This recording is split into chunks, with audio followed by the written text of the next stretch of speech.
Hi friends, ഇന്ന് എതിരിക്കുന്നത് രേഖാചിത്രം എന്ന ചിത്രത്തിൻ്റെ റിവ്യൂമായിട്ടാണ്. നമ്മളെല്ലാവരും കാണാൻ പ്രതീക്ഷിക്കുന്ന ഒരു ചിത്രം തന്നെ രേഖാചിത്രം എന്ന് പറയുന്നത്. അതിഗംഭീരമായിട്ടുള്ള മേക്കിംഗ് ആണ് ചിത്രത്തിൻ്റെ എടുത്തു പറയാനുള്ളത്. കാരണം അതുപോലെ തന്നെ ഇതിൽ അഭിനയിച്ച ഓരോ വ്യക്തികളും അതിഗംഭീരമായിട്ട് പെർഫോം ചെയ്തിട്ടുണ്ട്.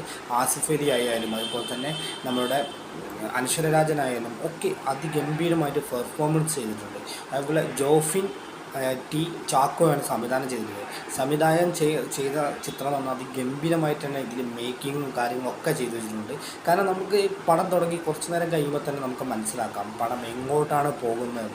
പക്ഷേ നമുക്ക് എന്നാലും ബോറടിപ്പിക്കാതെ ഒരു ചിത്രം മുന്നോട്ട് എങ്ങനെ കൊണ്ടുപോകണമെന്ന് ജോഫിന് നല്ലതിരിക്ക് അറിയാമെന്ന് തോന്നുന്നു. കാരണം അതുകൊണ്ട് തന്നെ നമുക്ക് ബോറിംഗ് ഇല്ലാതെ പടം കണ്ടു തീരാൻ പറ്റുന്ന ഒരു ചിത്രമാണ് രേഖാചിത്രം എന്ന് പറഞ്ഞത്.